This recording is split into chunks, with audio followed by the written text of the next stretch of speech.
exercises. So I hope you've had a good weekend. So do you want to stand a bit to the side so you can be... Okay, so we're going to check that we're not going to, yeah, maybe stand back a little bit, otherwise we'll smash into each other.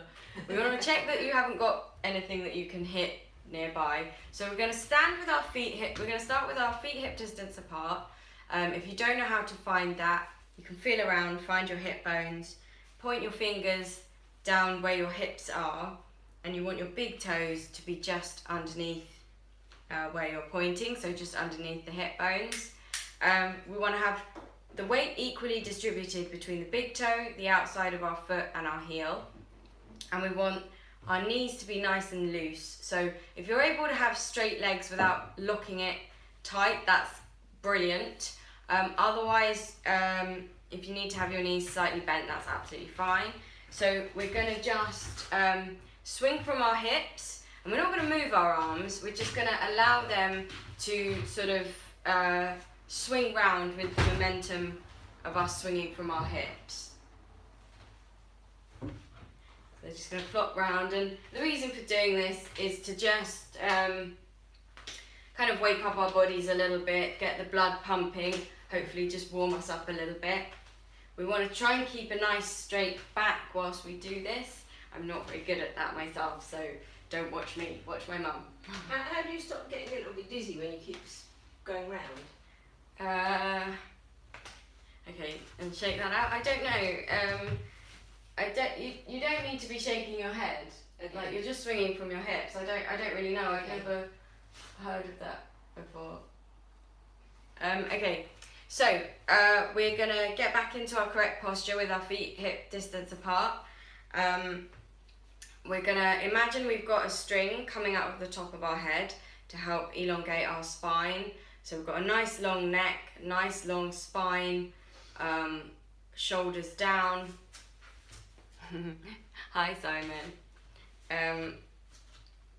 And we're just going to now start to think about our breathing. So we're going to push with our diaphragm to squeeze the air out of our lungs, then relax, drop the diaphragm, and just allow the air to flood back in. So we'll add some arm movements in a minute that are going to reflect what's happening inside. As we breathe out, we'll bring our hands up like this. Then as we breathe in, because we're dropping our diaphragm, we're going to drop our hands down, representing the diaphragm dropping down. And then we're going to bring our arms up, representing our ribcage expanding as our lungs fill with air. So first, we're just going to get into a little rhythm. We're going to bend and straighten our legs. Nothing too jerky, just nice and gentle, bend and straighten our legs. And on the up is always when we're going to do any sort of breath. So it will be, think of like the bending the knees as a little sort of and. So it'll be like and out, and in, and out, and in, and push with the diaphragm, and relax, drop the diaphragm.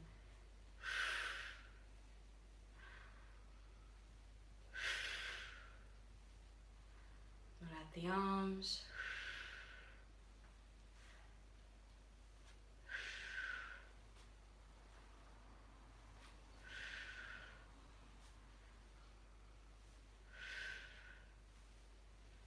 And to the side on the next one.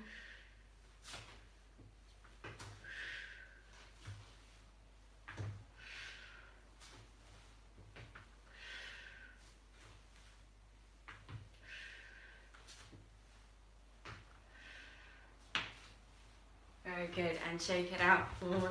Yeah, I mean, I suppose really your question about how to not get dizzy, I don't know. I mean, I don't think you should normally get dizzy. I think I was moving my head too quickly. Probably. Yeah, maybe just don't do that.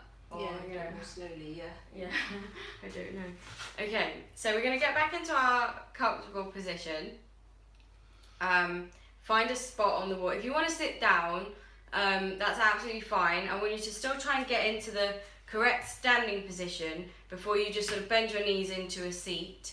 Don't cross your legs and don't hold your knees together.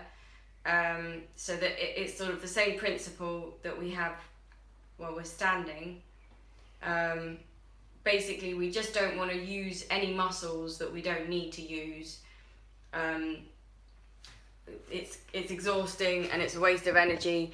And whenever you have any tension in your body, it just sort of creeps in to sort of everything. So you might think, even if you personally hold tension in your hand, and you might think, well, that doesn't matter for my breathing, but it does, because the tension sort of creeps up your arm, and it affects, everything's connected. So we just want everything to be nice and relaxed and as energy efficient as we can possibly make it.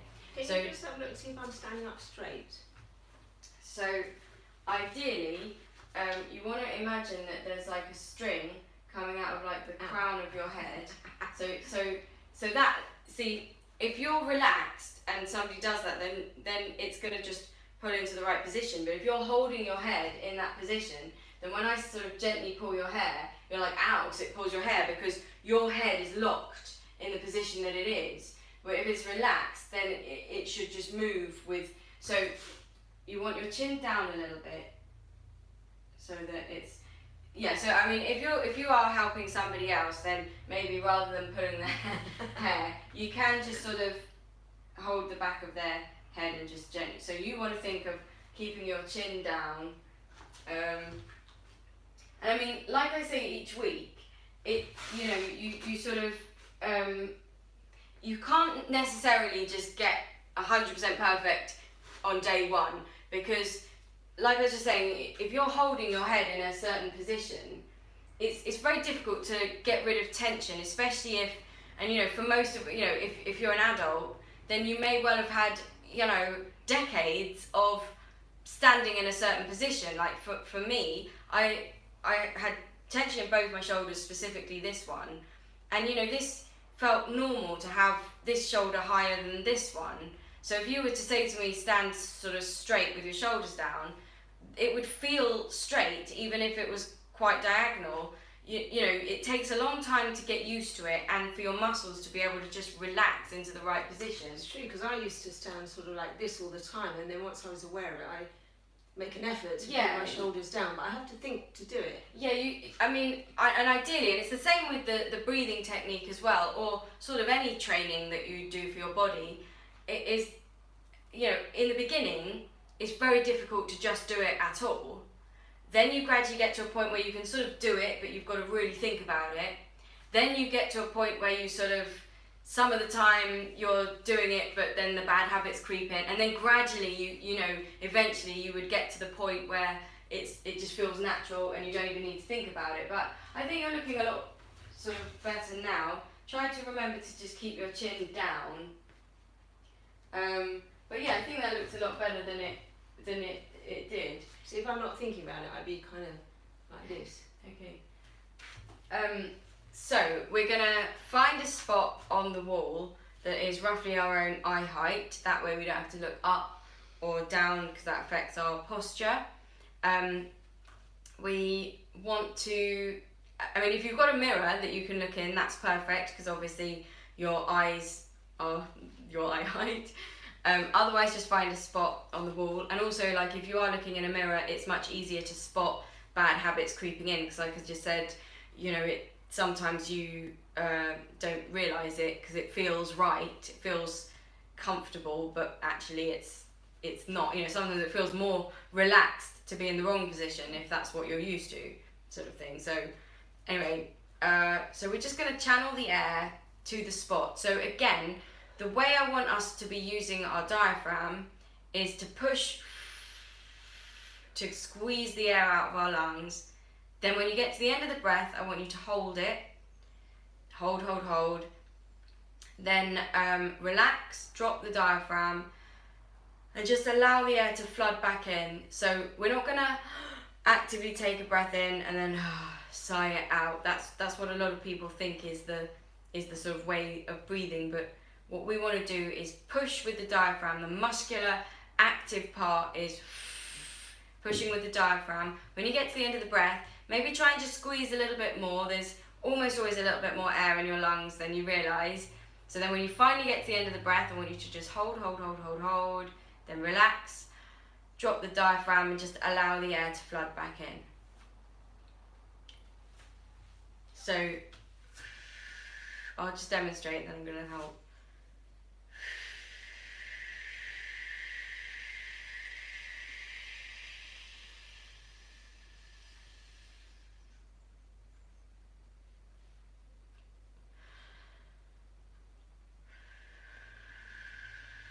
Very good. So carry on. So you need to find the spot that is, if you come over here, and then you can look in that sort of mirror, and maybe you'll see that you were looking, so chin down, you were looking much higher than your eye level. And so this is a good reason to try at least looking in the mirror, because I did the exact same thing. So we both have a little tendency to raise our chin. So that kind of puts your vantage point slightly differently. So then if I was finding something my eye level, and this is what you were doing, the eye level is kind of there. So then you're looking up, and then that sort of if you then start to think, oh, that's my spot, kind of thing, and then that sort of encourages you to look higher, so then encourages you to raise your chin. So if you are able to look in the mirror, and if not, just really, try and get your head in the right position. For a lot of people, I think your eye level is sort of a bit lower than you think it is, kind of thing. So as long as you've got your chin down and you're just looking just directly ahead of you, you should be able to find that.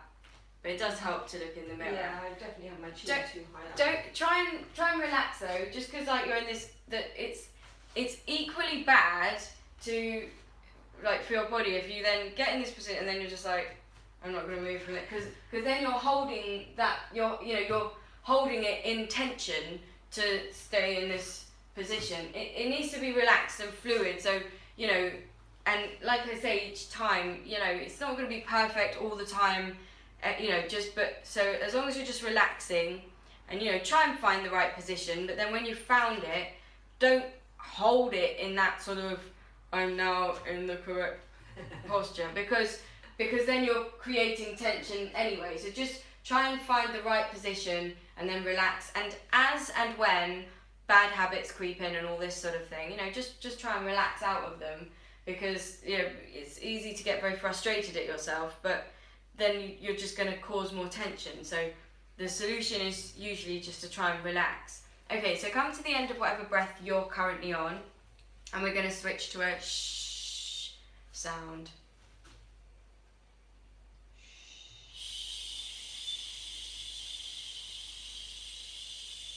And by the way, if like me you're doing it in the same room as somebody else, or if you're just listening to us, don't worry.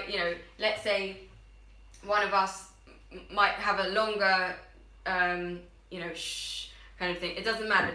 Don't feel like you need to breathe when I breathe if you've still got more left in your tank. Equally, if I'm going further, or if we're sort of longer than you and you're like, I'm dying, just you breathe when you need to breathe, you breathe when you need to breathe, I breathe when I need to breathe, and we're just kind of the idea is to get rid of the air in your lungs, not to sort of hold on to it. What? I don't hear you. What some people do, you hold back some of the air because you think it will make your breath last longer, but then all that happens is as you breathe in again, you're then breathing more air, because what you'll find is you'll need to breathe before you've got rid of all the air in your lungs. So you then sort of breathe air on top of more air, and then you start hyperventilating. That actually is what hyperventilating is. So what we're trying to do is push, get rid of all the air, squeeze it out of our lungs. You can be doing it, by the way.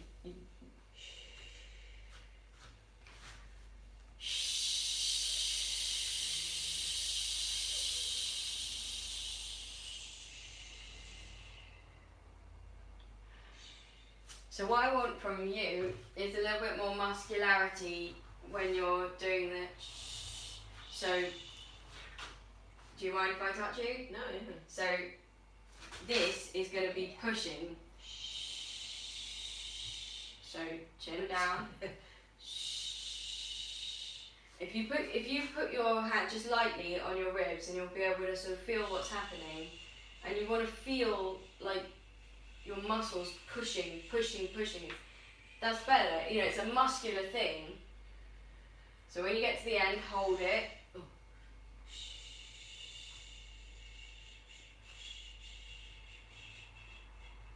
Push.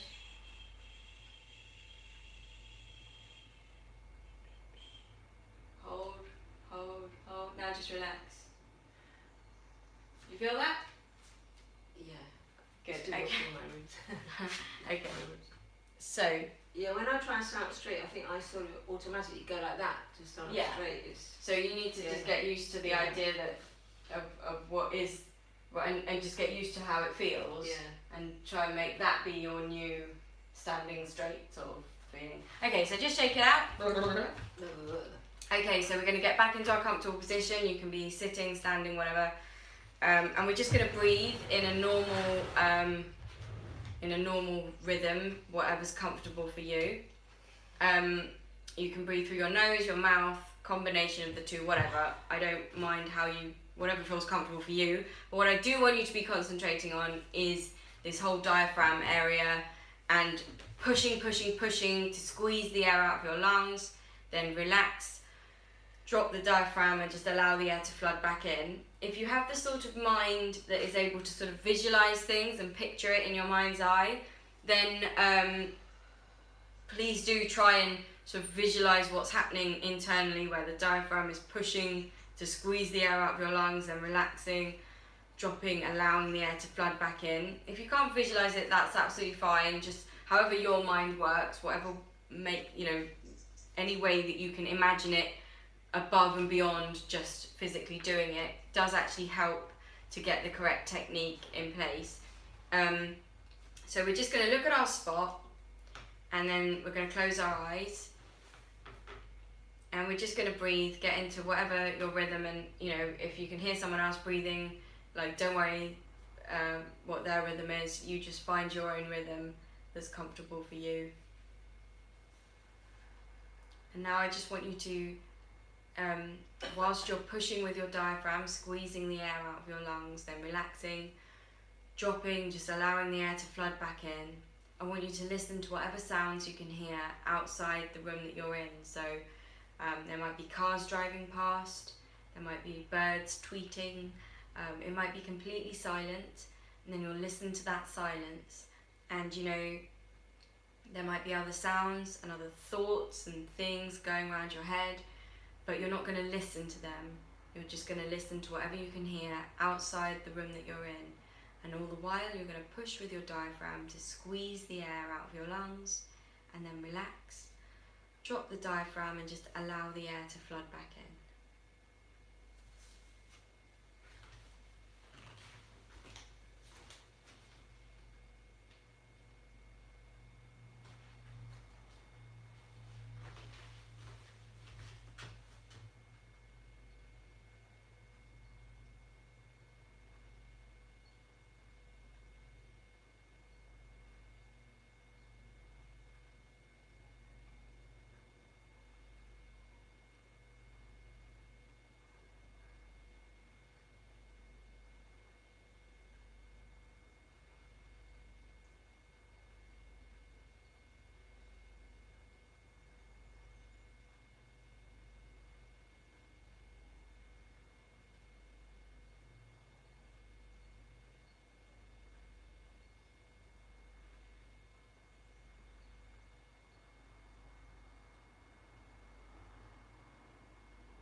So now I want you to continue pushing with your diaphragm, squeezing the air out of your lungs, then relaxing, dropping the diaphragm, just allowing the air to flood back in.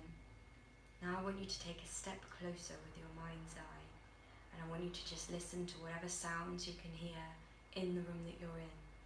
So there might be a clock ticking, there might be a tap dripping, it might be completely silent, and you're going to listen to that silence, and all the while you're going to push with your diaphragm to squeeze the air out of your lungs, then relax, drop the diaphragm and just allow the air to flood back in.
Very good.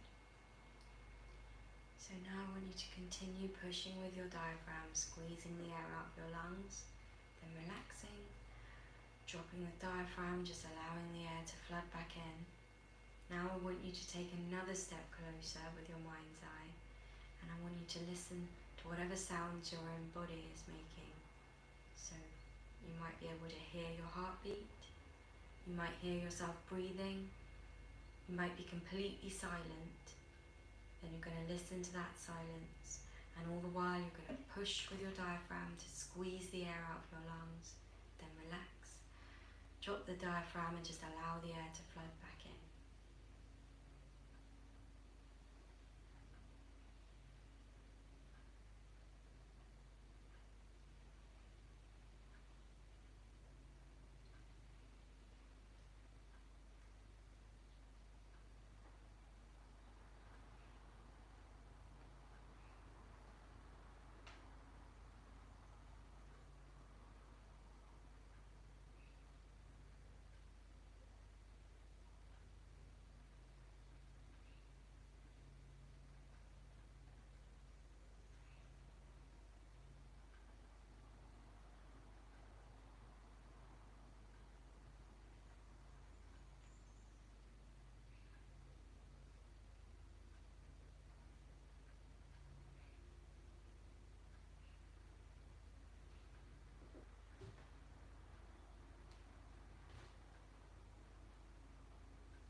Very good.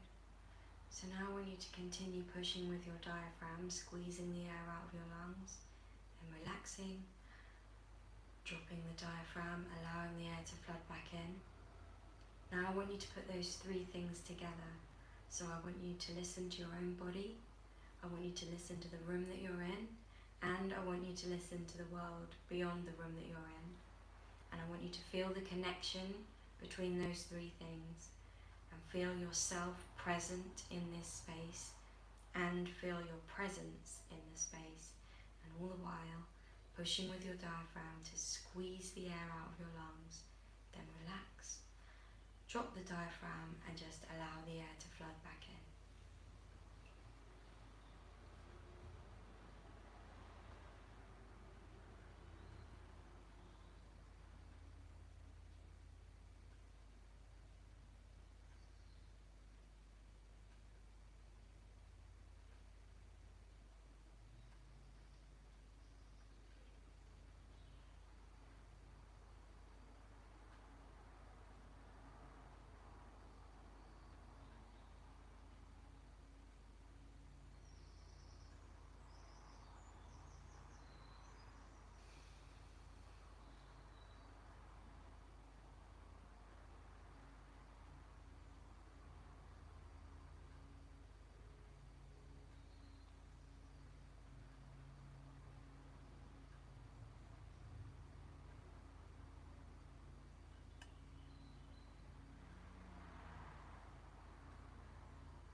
Very good.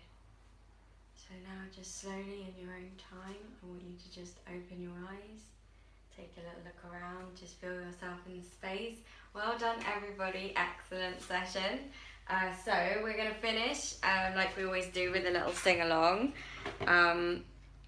So this time the song is We Found Love. I've got a link to the lyrics in the description, so I'll just give you a second to find those. And whilst you're doing that, I will take this opportunity to say thank you so much for joining me. Special thank you to my mum for demonstrating. Demonstrating how not to do it. No, not at all. Okay, so whilst we're singing, we can try and put into practice what we've been talking about and thinking about, where we push with the diaphragm to squeeze the air out. So as we're singing out the words, we're squeezing them out with our diaphragm. Then we're going to relax, drop the diaphragm to allow the in-breath. Okay.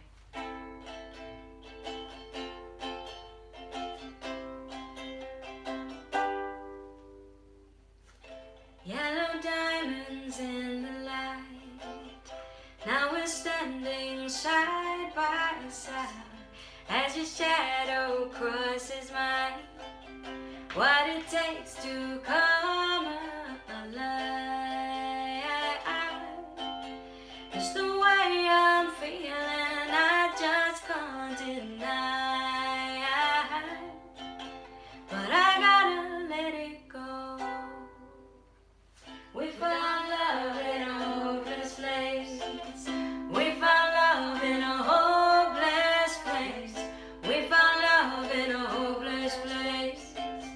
We found love in a hopeless place.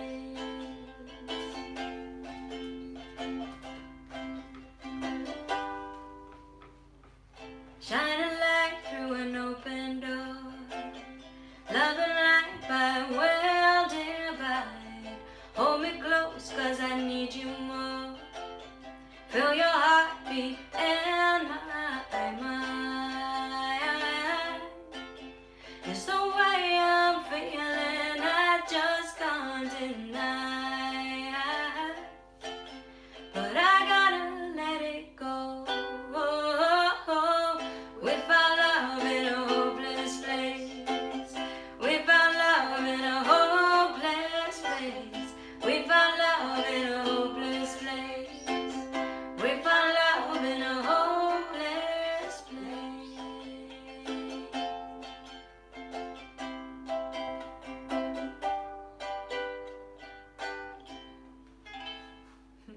Thank you very much. I'll be back again on Friday, so hopefully I will see you again on Friday at 11 a.m. Greenwich Mean Time. Maybe with Mum, maybe not, we're not sure.